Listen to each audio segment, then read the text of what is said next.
Ngayon pong panahon ng tag-init, marami pa rin po mga insidente ng sunog ang nangyayari.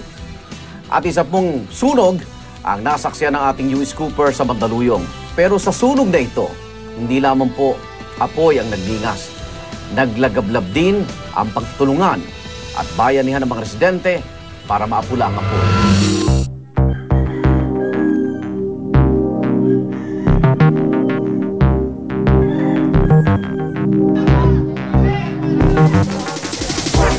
Bali, nasa court kami doon, mga bandang alas 6 ng hapon.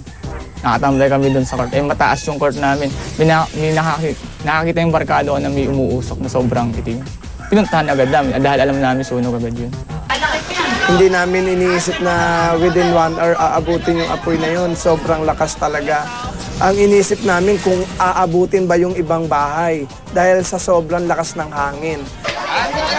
Lumaki. Kaya yung mga tao, sobrang tulong-tulong na talaga sa pag-apula at saka pagbibigay ng timba. So dun din nakatulong dahil unang-una yung bumberong hirap pumasok. Tapos yung mga tao, hindi rin nila maano yung mga gamit na ililigtas nila. Ang ginawa lang yung isa, umakyat sa bubong. Kasi yung tabi-tabi yan squatter. Yung sunog sa ilalim ng bubong, iniwasan niyang pumunta sa kabilang bahay para hindi na lumagana. Ang ginawa ng isa, pumanik sa bubong at doon nagbuhos ng timba, ng mga tubig.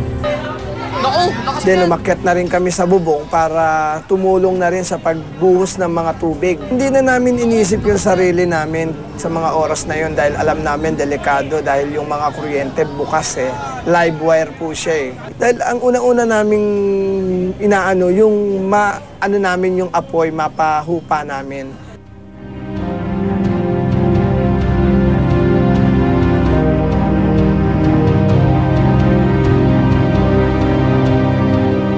Ito po yung lugar namin nung time na nagbubuhos kami ng tubig kasi talagang yan ay inaano na po ng kuryente dahil nga live wire na po.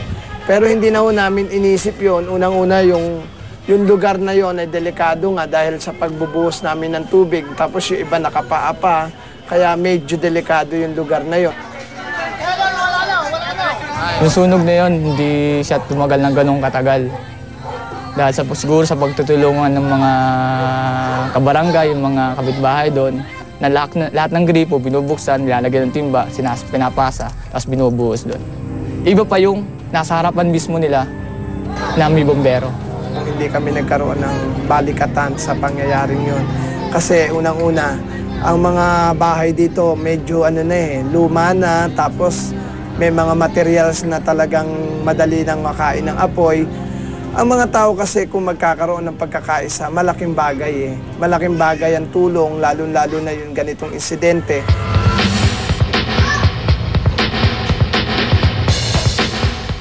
Nakakita rin ako sa mga telebisyon, lalo sa GMA, ng mga video na nag-upload yung mga tao para ipakita sa bayan. Sinubukan ko.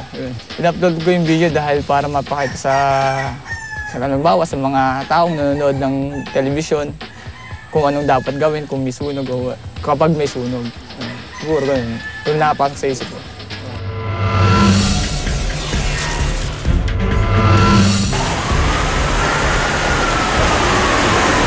Ang ginagawa kasi namin sa Bureau of Fire Protection, sa mga community, sila ay aming, ang dapat gawin ng mga tao, ay ginatawag namin na Incident Command System.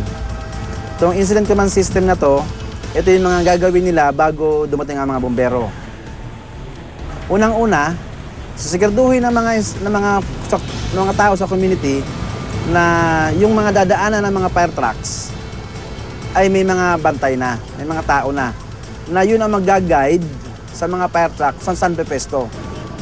Pangalawa po, itong mga tao natin sa komunidad, ang uunahin nila ay yung pagtawag sa bombero. Yung mga tao, lalo na po yung mga may edad na o yung mga bata, kanila po agad ililikas. Huwag na po nila munang isipin yung mga kagamitan. Ang una-unahin po natin yung mga buhay. Pagka po nakalabas na yung mga tao, yung kuryente, kailangan ibaba nila yung mga switch. Kasi po, pag ginawa mo na puputay ka ng apoy, nagtapong ka ng tubig, pwede po ito maging conductor ng kuryente pwede ka makuryente. Kung malaki na po ang apoy, huwag na po tayong magatubili na lumikas na. Huwag nyo na pong pilitin na patayin ng malaking apoy dahil pwede nyo po ikapahamak yan. Kung gusto nyo tumulong talaga, huwag po sa punto na kayo ay mapapahamak na wala kayong proper gear. Yung pananamit ninyo ay hindi kayo preparado. So kung tutulong po kayo, iisipin nyo muna ang inyong kaligtasan bago kayo tumulong. Nakita ko yung crack dyan na then sabi ko, bakit ganito to? Hindi man lang nila inaayos ito. Sabi ko, what will happen pag may mga na disgrasya dito? Parang hindi lang naman iisa yung napansin ko na crack na yun eh.